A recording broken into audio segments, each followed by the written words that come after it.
Have you ever had a memory that you're actually not sure if it happened or if it's something that was a dream or made up in your head? It's happened to me several times actually, period. Solly, come here. Sorry about that. Welcome back. Thanks for watching. Thanks for subscribing, comments, thumbs up. I appreciate all of it. I really have a fun time reading all the comments. So, välkommen tillbaka. Tack för sist. This is a story I've thought about telling, but the more I think about it, the more I cannot decide if this actually happened to me.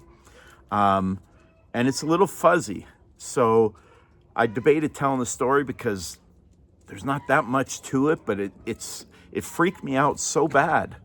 I've actually had this happen when buddies and I are sitting around telling stories from back in the 70s and 80s. Sometimes I'll be like, did that happen to you and you told me about it and I've just taken it in?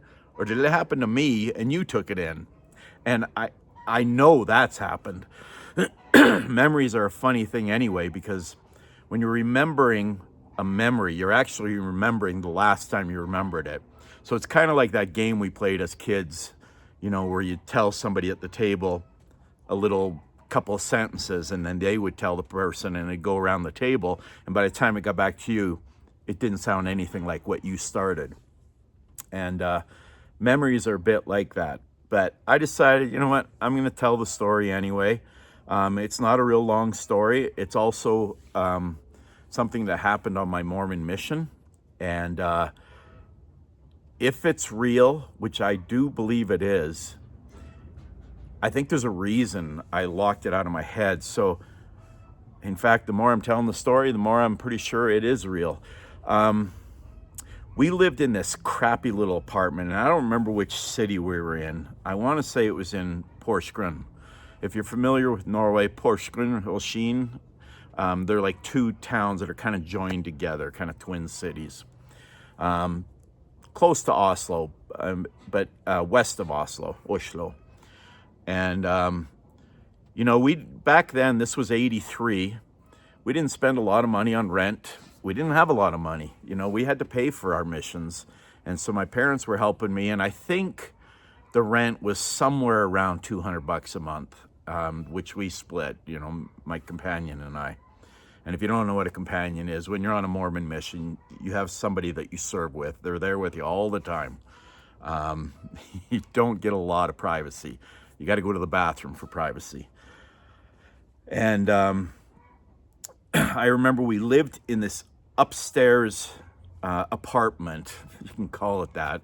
It was barely an apartment. In fact, I don't even think we had our own bathroom. I think we had to go downstairs and there was a bakery and there was a bathroom there. If we wanted to shower, we had to go to town to the swimming pool and shower there with all the old men. That wasn't fun. Anyway, we're upstairs in this apartment and there was an attic above us, but it wasn't just like, you know, a lot of times there's a ceiling opening, like a little square you can pop out with your arm and climb up into the attic. This actually had stairs. You know what? The more I'm telling the story, the more I'm convinced this actually happened, because I can feel it. When we first moved into that apartment, something didn't feel right. And it was really hard to put your finger on what the problem was, but it just didn't feel right. And I remember there was a door that led up to this attic, and if you open this door, I can feel doing this now. You open this door, and it was pretty steep staircase, kind of narrow, and it was just dark. There were no lights up there. And I remember looking up there and just getting the creeps. Like more than just, oh, that's a dark spot and anything could be up there. It was more than that. And I remember closing the door, and I remember we were living there and we just kept feeling this kind of ominous feeling. And it was beyond creepy. So we actually contacted the mission president, who was in Oslo, and said, you know, something's not right with this apartment. We need to get a new apartment. We can't live here. And I think he kind of, blew us off a little bit at the beginning.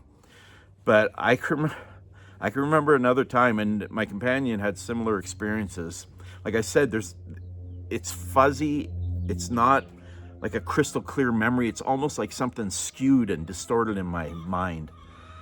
But I remember one time opening that door, and it wasn't just looking up at darkness anymore. Something was there. Something.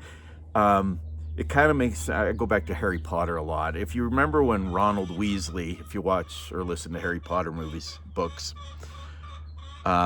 he has to leave with Harry and Hermione. And so he gets, I can't remember what they call it, a ghoul, I think, to take his place. And the ghoul lived up in the attic. Of course, Harry Potter hadn't come out at this point, but that's kind of what it makes me think of now. Something was there, and I could feel something looking down at me, something evil. And, I was transfixed, and I just stared up there, and, oh man, I'm having a whole flood of memories come back. I forgot about this. This literally just popped in my head as I'm telling this story. I remember something had happened in this apartment that we lived in. Norway is very, especially back then, very little crime. But something had happened in that apartment, and they were very vague about it. But I remember there was like this dried, dark stuff on a floor or a wall. This is literally coming back to me as I speak. I haven't thought about this in 30 years. And it looked like dried blood. If I don't know if somebody was murdered there, if somebody got hurt really bad there. I don't remember the details because they didn't really give us details. They just said, oh, there was kind of a bad incident here. But now that I'm telling the story and it's coming back to me, I can remember the stain. And I can remember saying to my companion, is that blood? Because you know how when blood dries, it kind of gets dark, almost black. And that's what it looked like on the, I want to say it was kind of on the floor and onto the wall a little bit. And I don't know why it didn't get cleaned up properly or why maybe they couldn't get it off. I don't know. So now that I'm telling this story, it's starting to make sense in my own brain that something was left behind from whatever happened there. And that time I opened that door and looked up, and I could literally feel something looking down at me. I wasn't sure if I could see something. It felt like I could see a shape there, but it was... Have you ever had a moment where you're so freaked out you can't look away? What happens with car crashes all the time? Nobody really wants to see somebody, that's been really badly mangled in a car crash, but we drive by and we look and we stare. And even if there's something bad, sometimes we just keep looking. That's how it was. I was transfixed by whatever was up there looking back down at me. And I just knew it was evil. And I remember I was, quite religious at that time, or at least I was trying to be. And I remember praying and starting to pray. It kind of gave me the snap out of the trance thing to close the door. And I went to my companion and said, something is up there. I'm almost 100% convinced now that this is real and this really happened. This wasn't a dream. Because so many emotions, so many thoughts are coming back into my brain. And I asked him, have you felt anything like this? And he said the same thing. He said, I had the same thing. He opened the door, he looked up, he was transfixed by something evil up there. And I am getting chills as I tell the story. We were pretty brave because we knew something was up there, something really bad. And when we go to sleep at night, there was a crack under that door and there was no light, but you could see the crack. And when your brain starts going like that, you're hearing things all the time. We'd hear creaks and we called the mission president.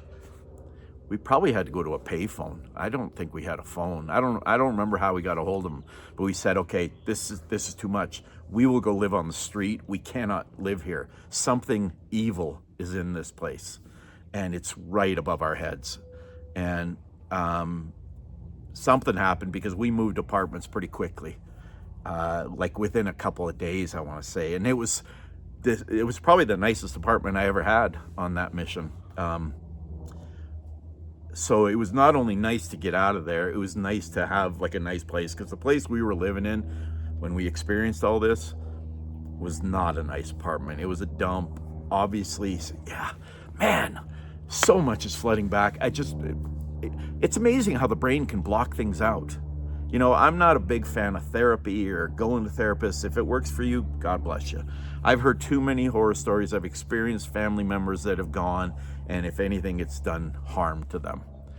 But maybe there is something to this blocking memories out that are disturbing or, you know, affected you in a really bad way. And I'm wondering if that's what this was. Not that anything horrible happened to me, other than some very sleepless, scary nights while we were there. I don't remember how long we were there. And wow. So this is kind of cathartic for me. Hopefully it's somewhat entertaining. But yeah, telling this story has now convinced me. When it popped into my head, I don't know why it popped into my head. I was like, oh, that might be a cool story to tell on YouTube. And as I'm telling it, I can feel the realness of it, if that means anything. So have any of you had experiences like that where you're not sure a memory is real, and then you start exploring the memory and talking about it like I am right now, and then all of a sudden you realize, no, that was a dream, or yeah, that was real, or maybe somewhere in between? I'd love to hear your stories. It's kind of weird when I think about it, how many of those kinds of things happened in Norway on that Mormon mission. Yeah. Wow. Anyway, that's it for now. I am headed back to California today, and hopefully the back holds up. Thanks for all the support, by the way. I really appreciate it. I'm gonna try to ease into it if I can. You know, not work myself crazy the first few days and see how it goes. Sorry, there's a plane flying right up. We have an airport not too far from us. It's mostly small planes. So thanks for watching. Thanks for all the input in the comments. I really appreciate it. I hope you all have a great day. Start of a new week. I hope it's a good one for you. And we will talk again soon. Tack för denna gång. Vi snackas igen snart. Ha det gott. Peace. Love.